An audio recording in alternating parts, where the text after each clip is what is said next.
¿Qué hay? ¿Cómo están? No sabemos si este programa lo van a ver ustedes por la mañana, por la tarde, por la noche, con lo cual estupendamente encantados de estar con ustedes en su casa, en el campo, no sabemos, donde sea. El caso es que volvemos, nueva temporada de Historias de Cine para volver a repasar, sobre todo porque ha habido mucha producción filmográfica nueva que hay que echarle un vistazo, aunque sea de temas que un poquito ya habíamos visto en alguna temporada anterior, porque en concreto en este programa en el que regresamos vamos a hablar de la Primera Guerra Mundial, que ya se había tocado, pero poca cosa, la verdad. Estábamos haciendo memoria y era poquito lo que habíamos tocado, y hay una cantidad enorme de películas, y algunas de ellas muy recientes, que conviene revisar, y para eso pues contamos con dos colosos, dos titanes, dos enciclopedias vivientes. José Mari Sesé, profesor, él es doctor en Historia Moderna y Contemporánea, profesor de esta facultad, director de la Cátedra de Cine de la UCAM y además autor del capítulo dedicado a la Primera Guerra Mundial en el volumen de Historia Universal Contemporánea de la editorial Ariel, con lo cual el amigo aquí es una autoridad en la materia. Y Juan Ramón Carbó, también es doctor, en este caso en Historia Antigua, especialista en una cosa que le interesa a él y a cuatro más, pero bueno, se le saca partido a todo. Y bueno, el que les habla, José Jesús García, yo también soy doctor en Historia Moderna Contemporánea y también profesor de la facultad. Bueno, pues después de 50 programas, se dice pronto, vamos a por el 51, y como les decía, Primera Guerra Mundial. La Primera Guerra Mundial siempre tiene un eco, las trincheras. Solamente hablando de eso ya podríamos estar bastante tiempo, pero parece un poco, digamos, pertinente recordar que hay películas que han tratado la explosión, cómo empieza, o sea, cuál es el acontecimiento, que si, no las causas, porque las causas habría que explorar ahí bastantes años antes, final del siglo XIX, crisis de colonialismo, imperialismo, etcétera, etcétera, las crisis marroquíes, las guerras balcánicas y tal, y no parece que eso sea oportuno, pero sí el estallido, ¿no? Porque además es muy icónico, el asesinato de Francisco Fernando en Sarajevo, que recuerdo que en las memorias de la infanta Eulalia de Borbón empezaba diciendo precisamente algo así como, hablaran que habían matado a Francisco Fernando en Sarajevo, y ninguno sabíamos exactamente qué era eso de Sarajevo ni dónde estaba, porque es algo que pilla por sorpresa a muchísima gente. Y sí hay producción cinematográfica sobre eso. Hay varias películas sobre el detonante, en concreto de Sarajevo, que por cierto además fue una chapuza. Absoluta. De hecho, la primera vez fracasaron, y luego cuando volvía se le ocurrió volver por ahí. Bueno, todo eso está narrado fenomenalmente bien en documentales. Y yo recuerdo 3 películas. Bueno, hay una más amplia que se llama De Meyerling a Sarajevo, que es nada menos de Max Ophuls, un famosísimo director de cine, que coge desde la muerte del hijo de Francisco José. Rodolfo. Sí, porque hay que recordar que el sobrino, iba a heredar el Imperio Austrohúngaro porque había muerto el hijo suicidándose con su amante en ese pabellón de caza que es Meyerling, que ha dado para muchas películas. La tragedia de Meyerling. Sí. Y es que la verdad, Francisco José, bueno, luego le asesinan a su esposa, sí, en Suiza, con el famoso, ¿no?, clavándole un anarquista que la confundió y quería matar a una duquesa, ella estaba allí con otro nombre, y le clavó un estilete que parecía que no era mucho, pero cuando le quitaron el corsé se desangró y tal. Con lo cual era una historia de verdaderas tragedias, hasta que el que va a ser el heredero, que es el sobrino, le matan a él y a su esposa, además, a los dos. Entonces, esa película de Meyerling a Sarajevo es buena, sobre todo porque es de Max Ophuls, el famosísimo director, y al mismo tiempo pues te centra un poco en todas estas desgracias de Francisco José. Pero sobre el asunto mismo hay 3 que yo recuerdo, una que se llama Sarajevo, otra que se llama El asesinato de Sarajevo, y otra El joven estudiante, o así, que es la historia de Príncipe, el que mató. ¿No había una que se llama algo así como El día del fin del mundo? Hay una, ¿a ti te suena? No. Conozco una checa que hicieron también de El valeroso soldado, que además es con parte cómica, ¿verdad? Porque es un soldado checo que está en el Imperio Austrohúngaro, pero que lo pillan allí en el momento del atentado, le acusan, lo encierran, lo llevan a un manicomio porque el tío está medio loco. Entonces es cuando desarrolla verdaderamente una locura, y luego lo acaban liberando y lo mandan al frente. Y entonces en la guerra es cuando se ve él si es inteligente o si no, porque ya dudas, ¿no?, de esa cuestión. Pero él participa casi como no voluntariamente, ¿no? O sea, es una víctima del atentado a Sarajevo porque lo meten en la cárcel. Pero también en una película moderna, que a lo mejor hay público quizá más joven que la tiene más reciente, que no es una película histórica, pero sin embargo trata bastantes cosas muy curiosamente de la Primera Guerra Mundial, como es Kingsman, la primera misión, donde precisamente sale el atentado. La película no tiene ni pies ni cabeza desde el punto de vista histórico, porque es una película de aventura fantástica y tal, pero hay varios aspectos ahí muy curiosos que ya podemos ir mencionando en otros momentos. Pues entre ellos está el del atentado. Ya que has citado esa, luego sí podemos citar Wonder Woman, claro, porque aparece un montón de cosas de la Primera Guerra Mundial. Ya has abierto la puerta para a las cosas frikis, ¿verdad? A las cosas frikis. Mundo friki. Pero el que está muy bien es el docudrama, que creo que es de la BBC, ya no me acuerdo. 37 días. No, ¿Cuál? un docudrama hecho sobre el día de Sarajevo, que está francamente bien, pero no me acuerdo si es de la BBC o es de... Pero vamos, es un documental que me imagino que estará en todas partes. La de Sarajevo está bien, yo recuerdo que la vi con gusto, sobre todo porque se detenía en la pesquisa judicial, ¿no? Y entonces aparecían todos los problemas de ir avanzando, porque quién había detrás de eso, porque claro, lo que parecía bastante impensable es que un grupito de estudiantes de esas características cruzara fronteras a su libre albedrío, casi sin pega ninguna, y que los servicios secretos austrohúngaros ni se habían enterado. Teniendo en cuenta todo lo que hay, por cierto, que hay un libro de 1916 en el que un autor francés analiza todo esto y dice, bueno, que como que culpa de Alemania, la culpa es de Austria-Hungría, que estaba buscando de alguna forma que ese polvorín estallara, ¿no? Y efectivamente, como tú dices, todas las películas yo creo que han buscado reflejar la chapuza que fue. Sí. O sea, porque es que cuando uno lo lee, es para no creérselo, es decir, que pasan por delante de mí, no me entero, que tiro una bomba y estalla donde no debe, que ahora me tiro al río y el río no lleva agua, que me tomo la cápsula de cianuro y el cianuro está pasado y no vale para nada, y el otro dice, bueno, pues me voy a tomar un bocadillo.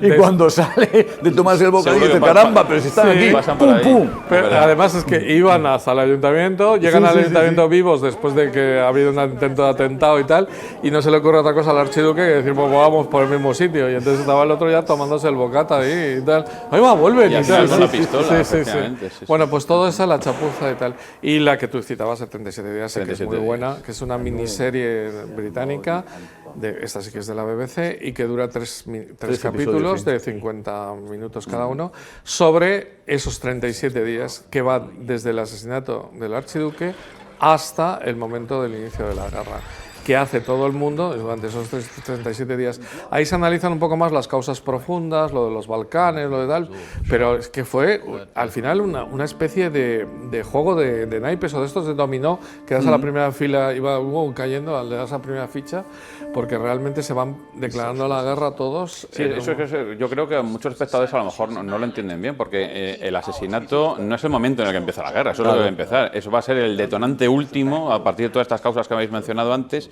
pero que van a pasar todos esos días y que cuando comienza efectivamente la guerra no empiezan a darse todos de bofetadas, sino que hay una declaración de guerra de Rusia y Alemania primero, porque han entrado las tropas rusas en territorio alemán sin una previa declaración de guerra, responden los alemanes, luego ayudan a los austriacos, luego vienen los franceses, porque responden a las distintas alianzas secretas, que es otra de las causas de que se provoque la guerra, porque no estaban claras cuáles eran las alianzas de unos y otros. Y a veces cuando están claras, luego no se hace honor a esas alianzas, como sucede en el caso de Italia, ¿no? Pero la triple entente, o sea, Rusia, Francia, Inglaterra. Tenían tal alianza que si tú me atacas a mí, yo te ataco a ti y tal, no sé qué. Y luego Austria con el Imperio Germano, y luego Serbia, que es que por cierto, en 37 días, una de las escenas que más me gustó es cuando, porque además hecha por británicos, pero se meten un poco con los propios británicos, están ahí en la típica cena de los lores y tal, de los que gobiernan y tal, y preguntan a la señora, ¿Serbia se escribe con B o con V? Y entonces el otro dice, bueno, da lo mismo, y ella creo que dice, ¿B de bárbaros o V de...? Y también otro insulto, ¿no? De villanos, sí, creo que es de villanos. Y entonces, eso que es una actitud casi de, pero ¿no? ¿Cómo es posible que esos tíos hayan llevado a todo el mundo a la guerra? Porque además fue una guerra súper popular. Esto es un tema importantísimo. Sí. La gente se apuntaba con un entusiasmo. Hay una escena en el pabellón, en la película francesa que se llama El pabellón de los oficiales, que el teniente llega tarde, al principio de la película, llega tarde a coger el tren, porque está todo el mundo allí, ¡guau! Y todo el mundo, y sale como si fueran, o sea, absolutamente lo máximo, ¿no? Eso hay muchas películas ahí, sobre todo en los años 30 y en adelante, que además es la época en la que, claro, todavía no se ha producido la Segunda Guerra Mundial.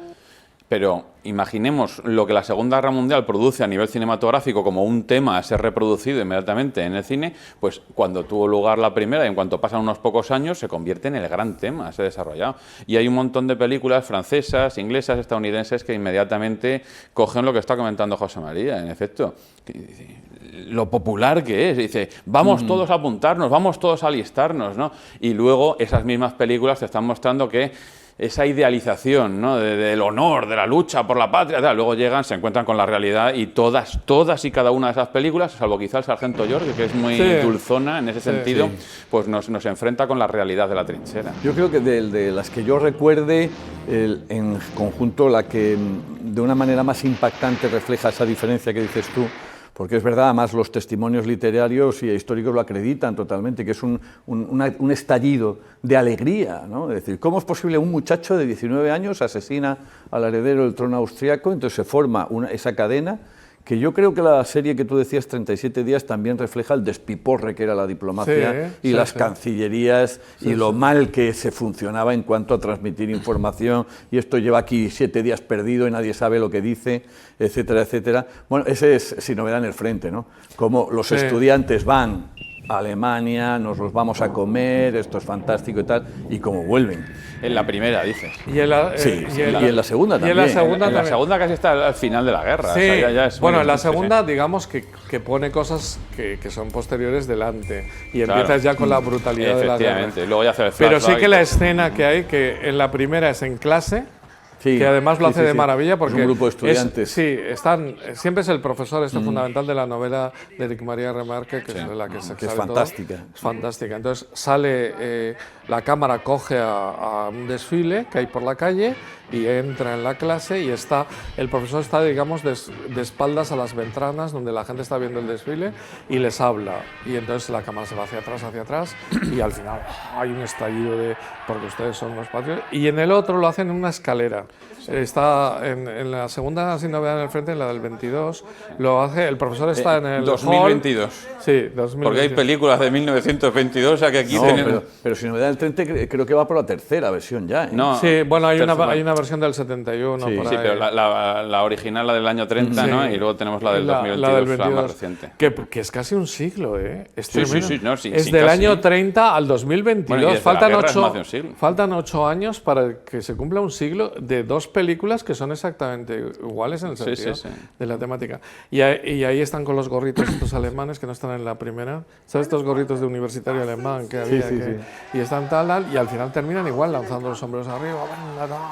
Hay que acabar con ellos, marchemos sobre París, tal.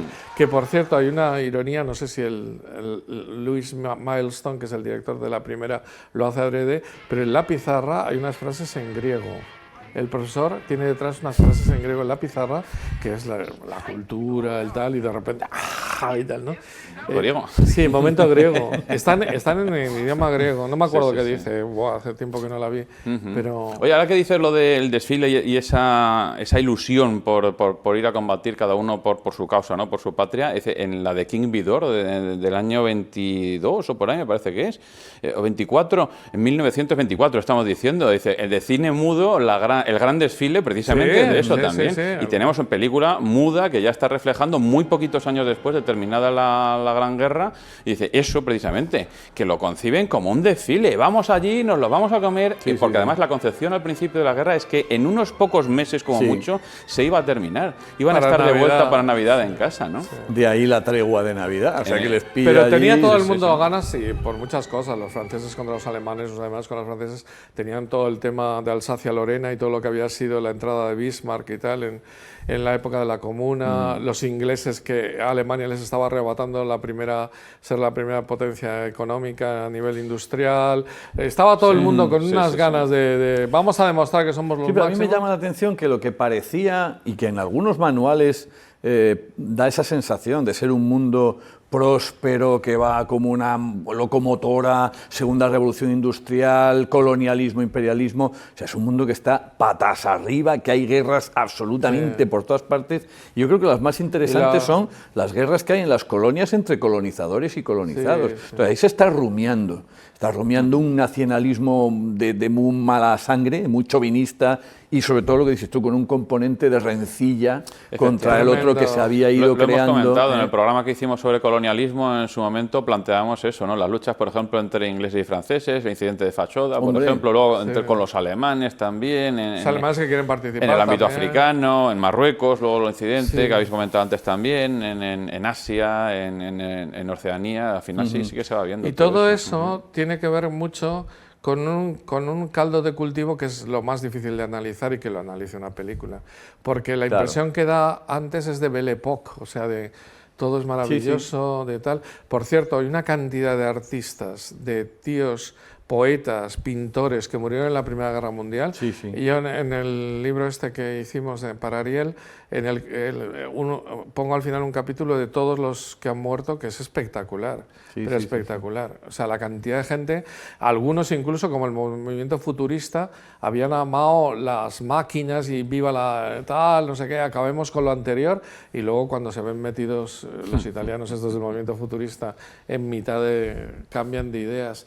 Pero que es tremendo cómo fue una especie, al principio entusiasmo total y luego un zarandeo, quizás porque todavía el cine estaba en pañales, no veías documentales tantos, ahora la gente ya ha visto muchos documentales de películas y tal, documentales de guerras y de cosas de esas, y te haces más idea de lo que es una guerra, pero en aquel entonces yo creo que casi nadie sabe lo que es. Claro, entonces, por ejemplo, una vez que pasa ese momento inicial, vale, ya se ha producido el atentado, ¿por qué este atentado sí y los otros no? Bueno, pues eso es lo que tú dices, una película lo tiene difícil de explicar y retener al espectador ahí sentado, mientras eso es más propio de un documental, lógicamente, ¿no?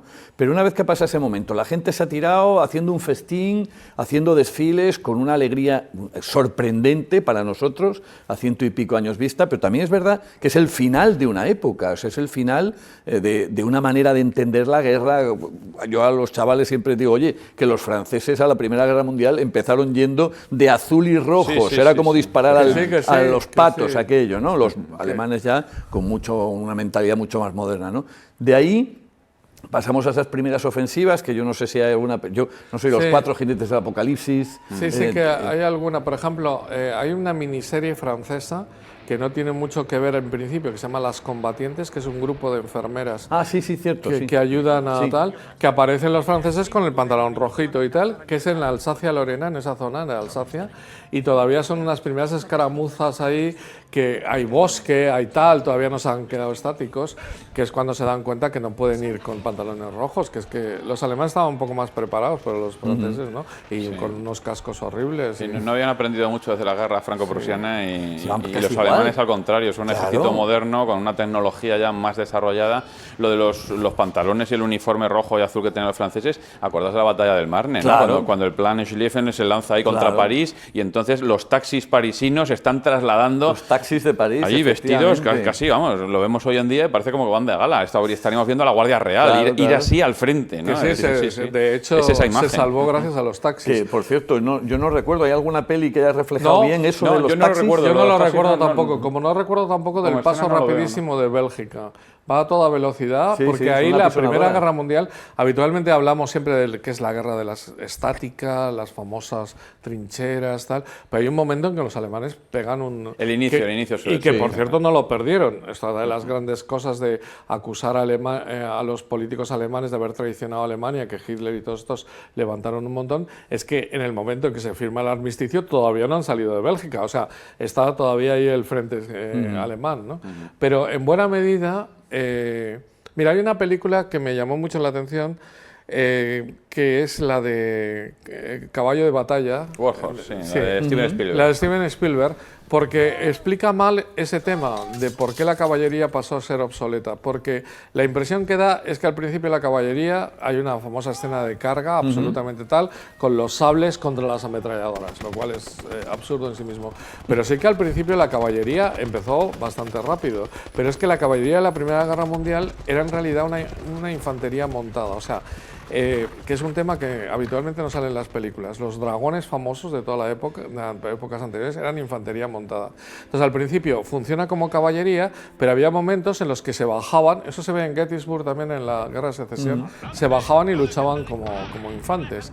Y en esa carga, que además en una división alemana había 6 ametralladoras por toda la división, están las 6 ametralladoras metidas en un bosque y ellos cargan contra la división. Lo que habrían sería irse por los flancos, a pie a tierra probablemente y tal, y si no, a envolver, pero no, cargan como... Y entonces esa imagen la tiene todo el mundo como la carga de la caballería polaca contra los tanques alemanes de la Segunda Guerra Mundial. Y entonces como una imagen que tiene todo el mundo y de que era imposible volver a esos tiempos napoleónicos. De hecho hay, como sabes muy bien como historiador contemporáneo, que ahora se le llama el largo siglo XIX desde las guerras napoleónicas a 1914. El siglo XIX no termina en 1900, sino que termina en el 14, que es cuando cambia todo, absolutamente. O sea, el final de los imperios. Todo. Y un cambio que además esta guerra también explica, que es cómo desaparece toda la casta británica llamada a relevar a los políticos. Exacto. Porque los hijos de los lores, los mejores frutos de las familias inglesas se quedan en los campos de Flandes, el famoso verde, la famosa composición poética de los campos de Flandes, y todo eso. Entonces, ¿quién sube? Los laboristas, los hijos de los obreros. Claro. Entonces ahí desaparece, o sea, el cambio es brutal. Eso se veía también en la película, en la serie de Downton Abbey. ¿Recordáis? Que van a la guerra a la vez. El hijo del Lord ahí que va con todo el uniforme como oficial. El heredero y uno de los criados. De las cocinas, uno de los criados que va allí y están luchando a la vez. Bueno, eso ya es un poco... Bueno, iban por condados, ¿no? Sí, en Inglaterra iban por condados por el asunto de ir todos juntos, pero unos oficiales y los otros. Evidentemente. Pero iban por condados, sí. Y de hecho en las iglesias, en todas las iglesias anglicanas inglesas está ahí el séptimo de Worcestershire y la de... O sea, es mucho... porque pensaban que unidos iban... Eso también produjo verdaderas matanzas, porque hay un pueblo, que no recuerdo cuál es, en el que habían muerto todos, porque todos estaban en la misma compañía, en el Somme o en Verdún, o en tal, que al final no volvía ni uno. Claro, ¿no? si una compañía queda aplastada, queda aplastada toda la población del mismo sitio. Toda la población del condado. Eso, la verdad es que por una parte estaba muy bien porque se conocían y iban a luchar juntos, pero claro, no pensaron en las consecuencias. Y el Lord se viste de uniforme y es el jefe del condado durante bueno, como los condes antiguos y los duques que iban al frente de la tropa del condado, y del condado con el conde al frente, pues ahora mismo son los... Y otra cosa que también es muy significativa de esa mentalidad que va a acabar decapitada totalmente, es que el oficial va con su asistente. Claro. Y entonces tú dices, oye, pásame el fusil, llévame esto, tú me llevas las cosas, que yo voy aquí y dices, oye, déjame el fusil, que le voy a pegar un tiro a aquel, ¿no? Eso a mí me llamaba la atención de las memorias de Ernst Jünger, que él lo cuenta con una frialdad impresionante. Dice, no, yo salí a dar un paseo, oye, déjame el fusil, que he visto un tío, le voy a pegar un tiro. El fámulo. Y lo pillaba, o sea, es una mentalidad que se hunde absolutamente. Pero claro, yo sospecho que para un cineasta, al mismo tiempo, el reto más atractivo, pero creo que el más difícil, es decir, ¿y cómo reflejo yo ahora todo el mundo de las trincheras y de la violencia salvaje e inesperada que se generó ahí? Por ejemplo, ahora que has citado a los oficiales y esto, un tema debatido es cuál era el último oficial que salía con los chiquis de la trinchera. Porque está claro que el capitán sí salía, pero los coroneles, por ejemplo, en Senderos de Gloria aparece un coronel, el personaje que Douglas es coronel, que va con ellos y va y tal. Y no está nada claro. De hecho, una de las críticas a 1917 es que aparece un coronel en primera línea y ha habido gente inglesa que decía que los coroneles ingleses jamás estaban en primera línea. Churchill, que era coronel durante la Primera Guerra Mundial, es probable que jamás estuviese... O sea, volvió, supongo que sabéis que era Lord del Almirantazgo, que por el fracaso de los Dardanelos volvió a su unidad y era coronel, o sea, a su regimiento. Pero bueno, pero Churchill era gafe, tío. Sí. Era gafe absolutamente. Bueno, hasta la primera... Hasta la segunda. ¿No? Hasta la segunda. Luego las memorias de Churchill y dices, tío, era gafe absolutamente. También su mentalidad, porque era bastante soberbio en la primera, ¿eh? Y los Dardanelos fracasó él como... Pero luego, efectivamente, aprendió y fue un hombre clave en la Segunda Guerra Mundial, yo creo. Bueno, que lo que quería decir es el tema de los oficiales, porque esto que tú cuentas es tal cual. Y los generales, vamos, es que no moría ni su padre, estaban mirando desde lejos. Oye, la gran ilusión ¿recordáis esta película? Que bueno, también. De los oficiales, también de los años 30, sí. que se ve que capturan a dos oficiales franceses y muy aristocráticos ellos también, y entonces acaban prisioneros en un castillo, en un Schloss alemán, ¿no? Ahí con el oficial alemán, que también es un aristócrata, y entonces todo muy caballeros, muy tal, y se ve ese contraste. Con esa cortesía profesional. Claro, y además es fundamental, es una gran película de Jean Renoir, que es uno de los grandes del cine. Y es curioso porque además lo plantea así, desde el cine francés. Que además es hijo de Auguste Renoir, el famoso pintor de... Y una de las escenas clave de la película es que él, el carcelero, que es el alemán, ¿no?, le invita a cenar y todo al oficial francés, pero no al burgués ni al a los aristócratas. Nosotros y cuando lo gracioso, yo creo que es un cambio también de época, como tú decías, de la película, es que el aristócrata francés muere por salvar, porque puedan huir el burgués y el campesino, de tal manera que al final estaba inmolándose por la nueva época, cosa que no entiende el alemán, que es Erich von Stroheim, haciendo ahí de oficial alemán, y tiene que matar al francés, que es un tío de su misma clase, por culpa de unos tíos que no son de su misma clase. Es curioso, pero ahí, mira, hemos tocado, porque esa película efectivamente tiene todo el engranaje de esto. Renoir tiene una frase diciendo: no ha servido de nada porque vino después la Segunda Guerra Mundial. Él esperaba que su película sirviera para que la gente reflexionara y tal. Claro, y frente a los oficiales están los soldados, que son los que aparecen en todas partes, porque la escena esa icónica totalmente de Kirk Douglas tocando el silbato y sacando a la gente de las trincheras, ¿son cuántas películas puede estar? Pues hay muchas películas, muchas, incluso alguna, yo he visto recientemente alguna que con la misma técnica de traveling, yo creo que es un homenaje de alguna manera a esa secuencia original. En 1917, por ejemplo, se ve también, hay escenas que están haciendo homenaje a Sendero de Gloria. Bueno, incluso en Sin Novedad en el Frente, la primera, hay un traveling por encima, no en el momento que se van avanzando, por encima de todos los que están disparando, muy bonito, con una grúa también, que se ve todo el campo, la tierra de nadie y todo eso. Incluso también en la trinchera, también, que a veces en alguna escena llega a verse la vía de la cámara, está siguiendo la trinchera, y luego, por supuesto, va a influir un montón en la de Sam Mendes del año 2022, 2019, la de 1917, que son dos, nada más, ¿no? Dos planos secuencias absolutamente tremendos. La verdad es que en el de Senderos de Gloria se ve bastante, digamos, sin gente y bastante lisa, porque como va a ir la cámara por ahí, claro, no puedes hacer muchas cosas. Hay una película que se llama así La Trinchera, que tiene también muchas escenas. De hecho, juega con el tema, hora y media, es Daniel Craig el que... Y un jovencísimo es que ganó el Oscar por la de... La bomba nuclear, ¿cómo se llama? Cillian Murphy. Cillian Murphy también, sale Cillian Murphy también. Yo no me acordaba. Es del año 99, son los dos jovencísimos. Están ahí Daniel Craig y él. Sí, pues toda la acción, hora y media casi, se desarrolla en la trinchera. Y además casi a oscuras y tal. En la batalla del Somme, si no recuerdo mal, ¿verdad? Y cuando salen...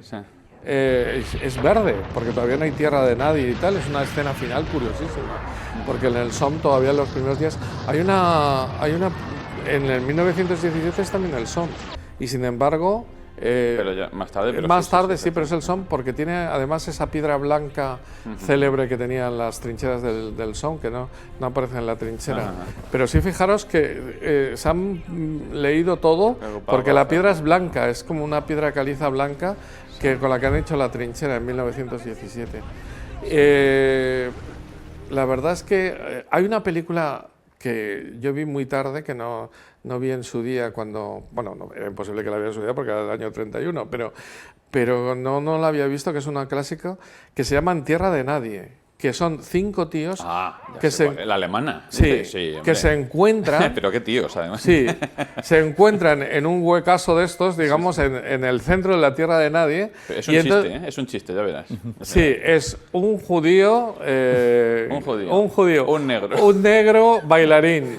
un alemán, un francés y un inglés. Y el oficial aristocrático es el inglés, y luego no sé si me parece que es un obrero alemán, un obrero alemán, un artesano y un campesino francés o algo así, sí. Más el negro más el judío. El judío no me queda claro qué nacionalidad era, y el negro no me acuerdo, yo creo que no lo dice, pero el negro era yankee, ¿no? Pero parece un chiste, que están allí y están en tierra de nadie, y entonces es como si pasaran de repente la guerra y se ponen allí ellos ahí. Hablar, se llaman tierra de nadie. El que domina todos los idiomas tiene gracia, que es el negro también, con lo cual es toda una sátira y una tal, porque además hay muy pocos afroamericanos en la Primera Guerra Mundial. Y sin embargo, es una película que me dejó impactado por eso, por la crítica de unos tíos que dicen, eso que se ve fenomenalmente bien si te vean al frente en cualquier película, decir, pero esos tíos de enfrente sí son iguales que nosotros, si son los pobres. Tal. Hay un momento de solidaridad, bueno, que se ve muchísimo en Feliz Navidad, ¿no? La célebre, el célebre tregua de Navidad del 14, justo que empezaba la guerra, que es, pero si estos tíos que están ahí enfrente, y es lo que dicen todos en las cartas cuando sucedió lo de la tregua de Navidad. Lo de la tregua de Navidad, que está en una película que se llama Feliz Navidad representada, para que el público lo sepa, es que en 1914, en Navidad, empezaron a cantar y a poner unas lucecitas que parecía que eran árboles de Navidad en la parte alemana, cantaron Noche de Paz. Los de franceses, pues los ingleses, que está mal en la película, pues son ingleses.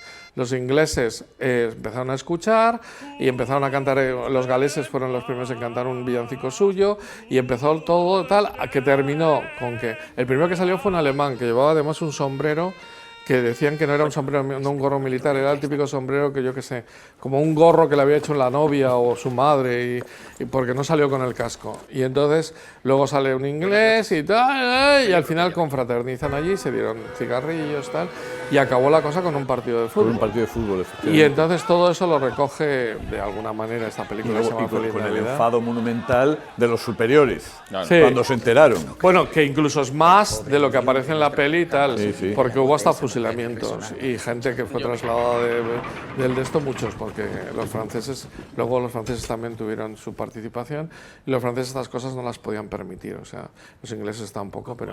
Y en general, el ejército francés era tremendamente chauvinista y tremendamente, es lo que se ve en Sendero de Gloria. Sendero de Gloria es y con los oficiales más generales... Kubrick. Sí, más de esto. Y más, digamos, separados de la tropa, más... El otro día veía las porque perdona que te interrumpa, la cuestión de la gloria personal. Dice que es algo que, por ejemplo, ha estado presente en otros momentos de la historia, con líderes militares, políticos, en distintas guerras, pero que aquí llegamos a la Primera Guerra Mundial y predomina todavía esa idea aristocrática de yo estoy aquí y estos son mis soldados van a hacer lo que yo diga porque yo tengo que ganar la batalla. Tú no vas a luchar, van a luchar ellos, pero la gloria va a ser para mí. Entonces, la idea del coronel francés que está allí, ¿es coronel o general francés que está allí al frente, es precisamente esa, que lo recordamos siempre de Hilda, ¿no? Porque es el personaje famosísimo, este actor. Es el general de brigada, creo, o de división, y luego ya está el supergeneral, que es Adolphe Menjou, ¿no? Sí, que luego lo llevan allá al tribunal y están todos ahí reunidos en el Que, por cierto, si ves el número de Excelente. generales muertos en la Primera Guerra Mundial, en Francia son 55, en cambio en Alemania son 70 y pico, y en los ingleses 80 y pico. Todos generales de brigada, porque a partir del general de división es que no vieron el frente ni de lejos. Claro. Estaban tomándose champán ahí. Hay unas cosas que cuando te las cuentan decías, bueno, generales rusos, por supuesto, dándose caviar y tal. Hay un general Haig, norteamericano, sí, que se iba todos los días con el caballo y le ponían ahí arena para que tal, no sé qué. En fin, hay estos franceses que vivían en chateaux a 20 kilómetros de no sé qué, jugando a la guerra. Cuando ves las historias de estos generales dices, Dios mío, o sea... Es que es increíble que esto esté... Pero las películas sí que es verdad que reflejan ese escalón tan inmenso entre una oficialidad que, como tú dices, parece que vive todavía en la guerra del siglo XIX y que no se han tirado, que a pie de obra la guerra ya es otra cosa. Sí. Ya es una cosa... Yo no sé si estáis de acuerdo o no, yo siempre he leído que la Primera Guerra Mundial es el conflicto en el que el soldado más ha sufrido. El soldado el conflicto en el que el soldado ha experimentado unas peores condiciones.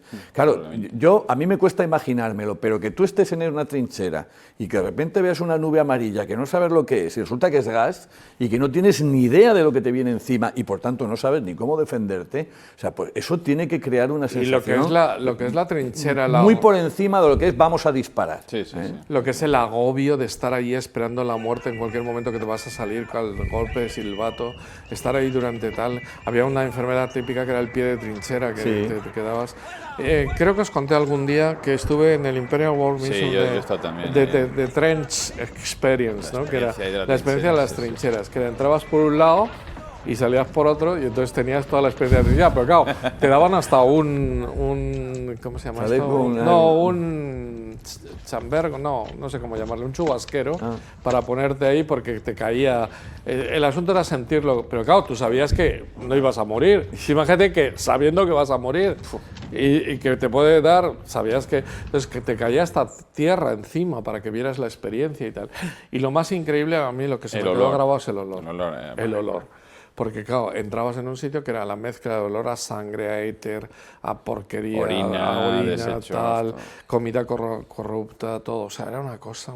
Hombre, yo imagino que 1917 sí es quizá de las que más han destacado en el que un espectador pueda entrever lo que era el complejo de las trincheras. Porque, claro, muchas veces las películas creemos que hay una trinchera y punto y pelota. No, hay una primera trinchera que conecta con una segunda trinchera, que conecta con una tercera. Y muy distintas. 1917 además lo plantean muy bien porque por una parte estamos viendo que son las trincheras en el lado británico y luego de repente son dos soldados que les envían a llevar un mensaje para evitar una ofensiva y entonces tienen que cruzar por una zona enemiga y entonces llegan a las trincheras alemanas. Cuando ven las trincheras alemanas dicen, ostras, vaya pedazo de trincheras que tienen estos tíos, claro, porque tienen una organización tremenda, unos búnkers impresionantes ahí preparados, entran, luego se encuentran con las trampas que han dejado ahí los alemanes también, porque se han retirado, que es lo que precisamente quieren que paralicen la trinchera, porque están reagrupando en otro lugar, entonces quieren que paralicen la ofensiva.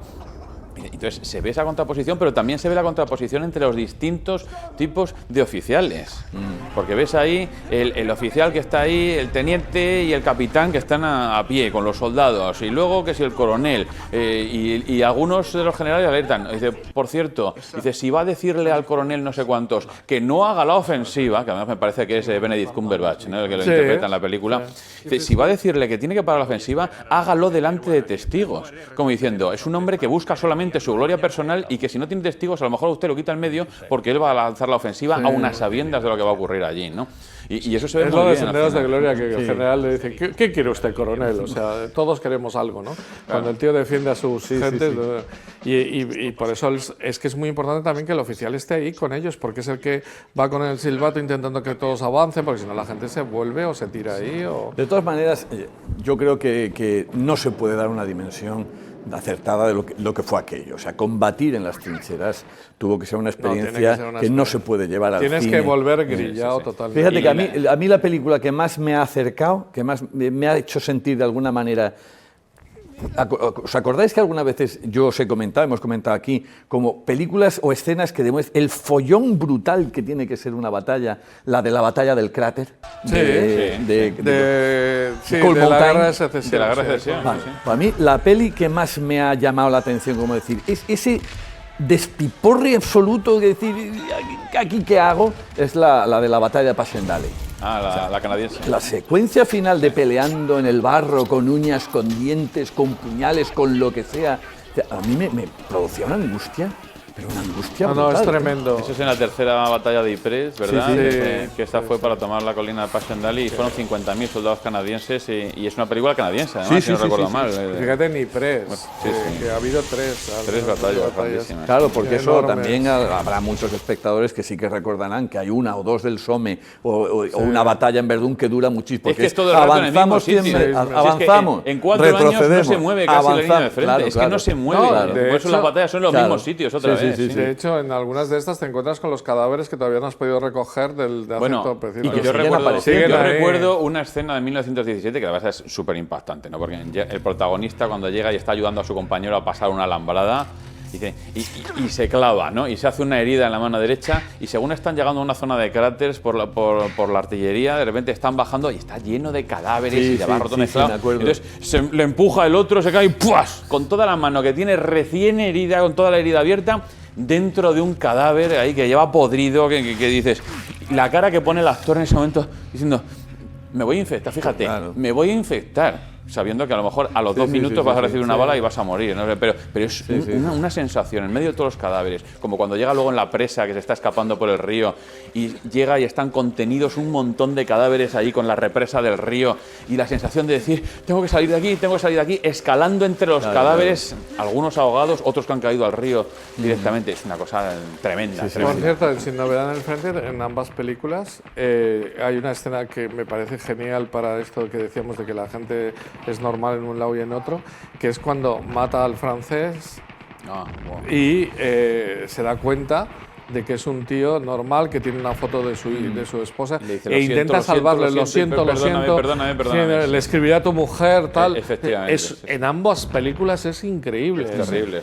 Es terrible, o sea, es que además si me siento más amigo tuyo que de mis oficiales, porque de repente se da cuenta de que es igual que él, que le ha tocado luchar ahí, de repente, es que y tal. El planteamiento del final, ¿no? de Sin novedad en el frente, es una cosa terrible, porque ya, no sé si recordáis en la película que aparece la cuestión del armisticio de Compiègne, que ya se han reunido, les dan 3 días de plazo para dilucidar a ver si están de acuerdo, ¿no?, con las condiciones y firmar, y en esos 3 días llega Ludendorff y dice, vamos a hacer una ofensiva. Y claro, la tropa que ya está diciendo, pero si esto se ha acabado, si estamos aquí, y diciendo, nos envían a morir. Y entonces la batalla final que tiene lugar en las trincheras es contra los tanques que aparecen como monstruos ahí antediluvianos de repente ahí entre el polvo y el fragor de la batalla, y ver esas máquinas enormes, claro, con las ametralladoras, con los cañones, aplastando la infantería enemiga, y luego los que llegan con los lanzallamas en la trinchera, ya se plantan allí y queman a todos los que están en la trinchera. Es que es una cosa, vamos, tremenda. Que no se empleaba así el lanzallamas, pero está bien que se vea lo dramático que es. Sí, porque también es cierto que las pelis reflejan solamente una parte, porque todo el proceso de innovación tecnológica aplicada a la guerra, y no con alguna tontería que otra. Y no es lo mismo el año 2015 que el 2017. ¿Tú te acuerdas los disfraces estos que imaginaron que era un árbol?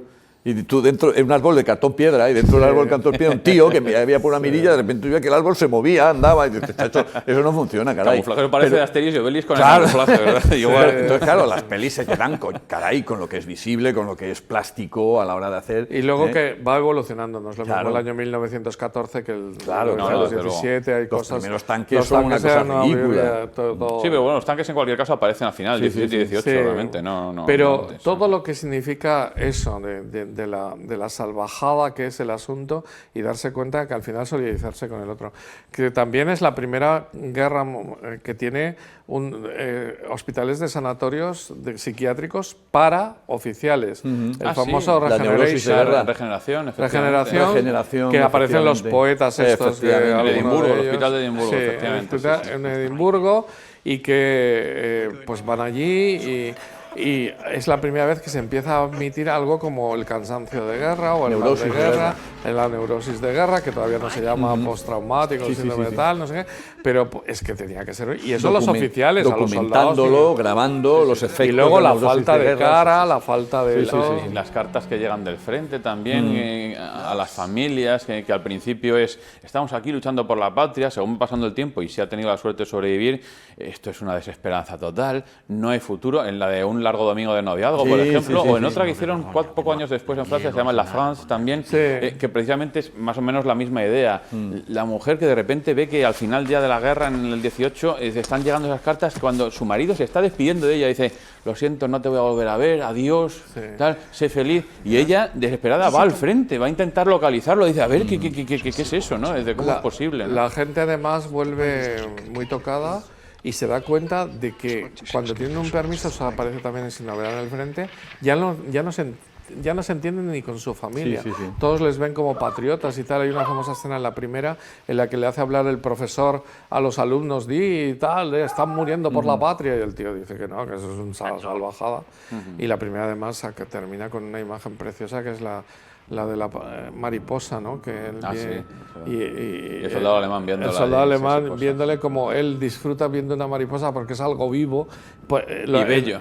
Y bello. Y con color en un mundo que ya es gris y color barro, completamente. Y por cierto, en ambas películas también está que ven a unas mujeres. En la primera están en un río, en la de 1922, por primera vez ven algo bello y algo tal, y una mujer que hacía siglos que no veían, y en el otro es un carromato que pasa por allá al fondo con 3 chicas y tal. Porque eso también es un poco el paralelo de la canción final de Senderos de Gloria. Sí. Ese momento en el que estás escuchando algo y dices, caramba, esto es vida. Sí, y le dice, esto es bello, me da igual que sea alemana, esto me consuela. Y el coronel les dice, déjenlos un rato más. Sí, Eso es muy bueno. Es una escena también muy impactante. Es impresionante. A mí me gustó mucho Regeneración. Sí. Y me gustó también mucho por los 2 poetas, ¿no? Siegfried Sassoon y Wilfrid Owen, que además el tipo tiene la mala suerte. Murió 2 días antes, me parece, de que acabara la guerra. Le llegó la carta a su madre de que había muerto justo antes de... Y por cierto, hay un último ataque inglés, que si el armisticio era a las 11 de la mañana del 11 de noviembre, del 11 del 11, a las 11 del 11 del 11. Hubo un ataque a las 10 de la mañana. Un oficial imbécil. Sí. Claro, por eso están buscando y dice, yo tengo que ganar aquí mi medalla antes de que acabe la guerra, ¿no? Pero claro, todo el mundo esperando a que termine porque es una paz que no es una paz, es un armisticio, con lo cual lo dejamos, ¿vale? Punto, al final, ya está, se acabó. Sí, que bueno, que conviene también, a lo mejor puede que haya algún espectador que no tenga clara cuál es la diferencia entre armisticio y la paz, ¿no? Armisticio es que se ha acabado la guerra, pero no hemos firmado en qué términos quedamos, qué condiciones va a haber a partir de ahora, simplemente que dejamos las hostilidades, ¿no? Y a partir de ahora negociamos. Por eso una cosa es el armisticio, otra cosa ya es todo el conjunto de tratados de Versalles, la paz de Versalles, etcétera, etcétera. Que tardaron la tira en hacerse, que además vino Wilson, vino todo el mundo ahí. Por cierto, hay una película que se llama Cuando Johnny cogió su fusil, que es durísima, impresionantemente dura, que es un hombre que queda sin piernas, sin brazos y con la cara un tanto desfigurada, pero todavía está vivo y siente, y escuchamos a él todo el tiempo lo que está sintiendo, y le tienen como un objeto ahí que no le hacen ni caso. Está muy tremenda esa peli, sí, es tremenda, pero es que mucha gente volvió sin cara, o volvió sin tal, o con la voz que tenían porque esa guerra fue tremenda. Mira, hasta el Gran Dictador nos está mostrando eso, porque si recordáis el Gran Dictador, el principio de la película es en la Primera Guerra Mundial, y está luchando ahí el personaje de Charles Chaplin, que por cierto luego tiene también otra película, la de Armas al Hombro, del 18. Que es antes, anterior. Y en esta otra es un alemán judío que está ahí luchando, y entonces un accidente en el que le salva la vida al que luego va a ser su amigo en la resistencia allí con los nazis, pues resulta que él queda dañado, ¿no? En un accidente aéreo o lo que sea, y entonces va a quedar ahí en coma durante no sé cuánto tiempo, y cuando despiertas, cuando se encuentra con que Alemania ha cambiado todo y están ahí los nazis y tal. Hay varias hasta películas... él en una película más bien cómica, pero con una denuncia tremenda, ¿no? Como la del Gran Dictador. Hay películas, incluso muchas, francesas sobre todo, sobre la búsqueda de los que han muerto, que no se sabe dónde, ni quién, ni cuándo, ni que pues un coronel que se pone a buscar a ver si encuentra, y eso es también otro drama, que es la cantidad de gente que no supo nunca qué había pasado con su... que yo creo que es muy, muy impactante. Además en Francia hay un equipo médico que sigue excavando en la zona de Verdún y siguen identificando cadáveres. Es que es tremendo. Y para ellos la mayor satisfacción, entre comillas, lógicamente, es poder devolver los restos cuando localizan a los descendientes de esa persona, que en algún caso lo han hecho. Entonces eso ya más de 100 años. Es tremendo. Es de las guerras donde más hay monumentos al soldado desconocido. Sí. Y lo que tú decías, si uno, a poco que viaje por Centro Europa, prácticamente cualquier iglesia tiene una lápida con los fallecidos en la Primera Guerra Mundial de ese barrio o de esa localidad o lo que sea. Yo los años que estuve en Cambridge me llamó muchísimo la atención que en las paredes de los colleges están todos los muertos de las 2 guerras, y son muchos más los de la primera. Eso me llamó la atención.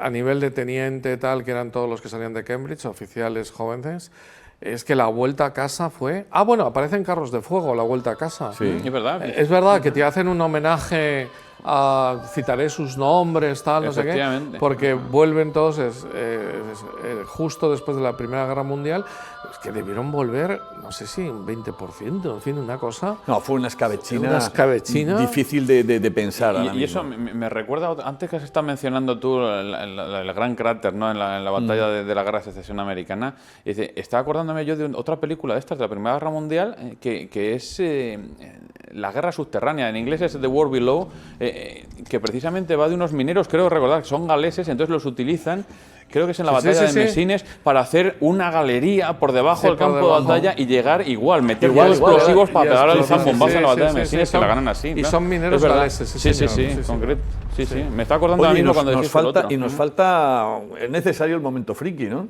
Porque las trincheras también han sido escenarios de algunas pelis frikis, ¿eh? Pero es curioso porque siendo pelis dices tú, venga, ¿va en serio esto o qué? El caso es que se esmeran en reconstruir la ambientación de eso de cómo eran las trincheras, el barro, hasta todos enfangados ahí. E incluso en alguna que he visto yo recientemente, me parece que es en la trinchera 11 o cómo se llama. Sí, hasta la salida y todo eso está. Pero luego dices tú, pero bueno, y esto aquí te cuelan de repente sucesos paranormales. Por una parte, mostrar la cuestión que mencionaba antes también José María, de lo que era, bueno, no sé si has sido tú, José María, lo del gas.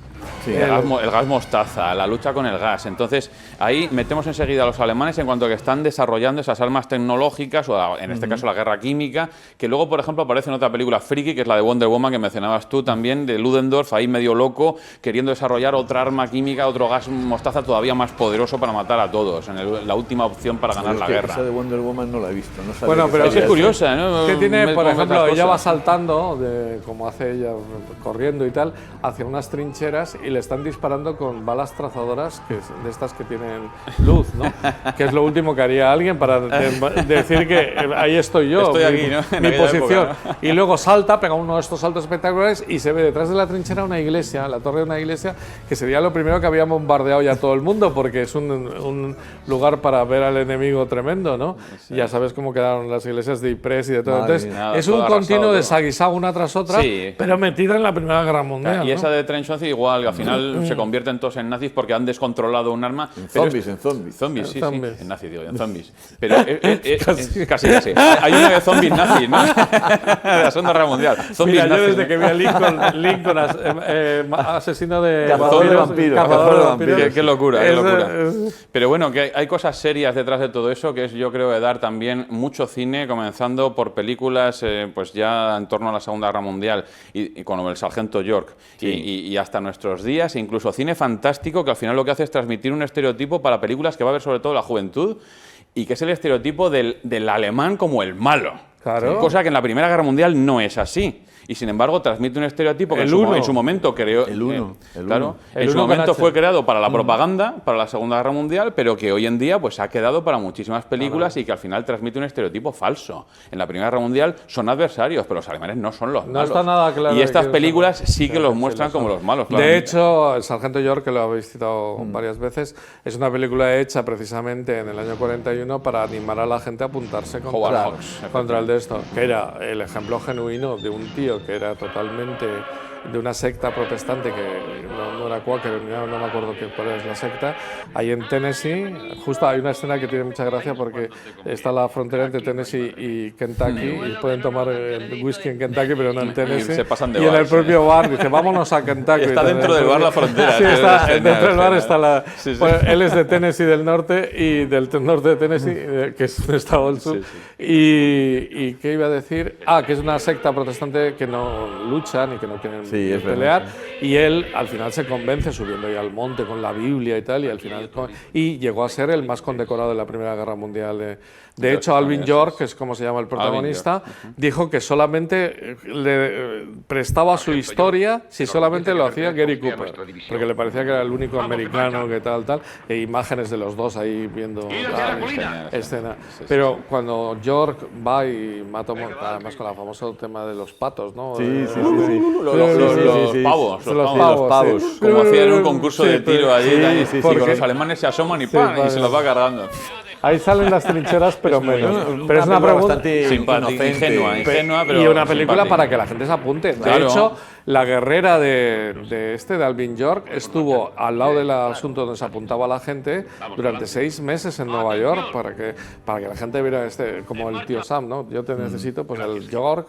Y la gente se apuntaba como loco después de Pearl Harbor. Necesitabas también. De los americanos hay algunas películas interesantes también. John Ford tiene alguna también, con James Cagney, ¿verdad? El precio de la victoria, luego del Regimiento 69 estadounidense.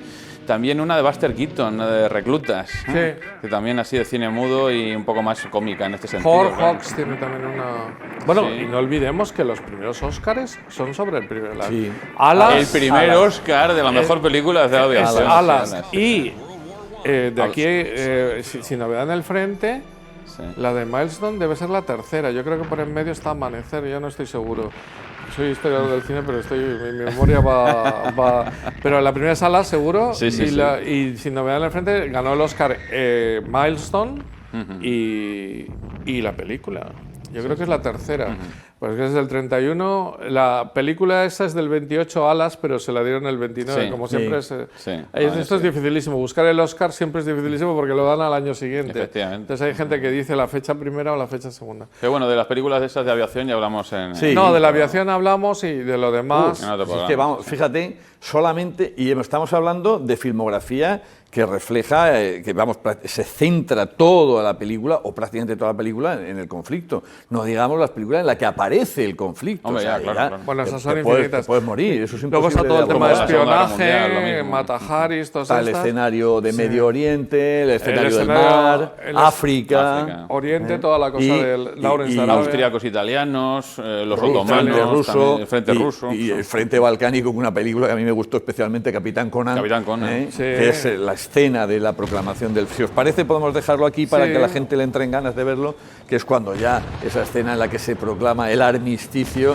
y están con una diarrea que se mueren todos absolutamente. Bertrand Tavernier tiene cosas muy interesantes. Tienes también otra película sobre las consecuencias, porque acordaos que la peli en realidad son las consecuencias de qué pasa con esa gente, ha acabado la guerra y qué hacemos con ella. Y del frente ruso se acaba de hacer una película buenísima, letona, que... la noche se desarrolla en la nieve y tal, que eso es muy raro en la Primera Guerra Mundial. Es más típico de la... Bueno, perdónate. Pues nada, pues yo creo que hemos podido dar algún motivo para que a ustedes le entren ganas de ver estas películas. Alguna más, por supuesto, que no hayamos citado. Series de televisión también, que las series cada vez tienen una calidad mayor en todos los aspectos, y también para que nos vean en la continuación de este programa, en la que han quedado ya muchos temas abiertos: guerra en el aire, dirigibles, innovaciones técnicas, la marina, el mundo de los espías, que es fantástico, y personajes como Lores de Arabia también aparecerán, y la gran batalla de Gallipoli, o Çanakkale, como dicen los turcos, con esas versiones que hay ahí fantásticas. Bueno, pues esperamos no haberles aburrido demasiado y que repasen la filmografía, y a su disposición para el próximo encuentro que vamos a tener. Que disfruten ustedes del cine y de la historia. Hasta el próximo programa. Como se dice normalmente.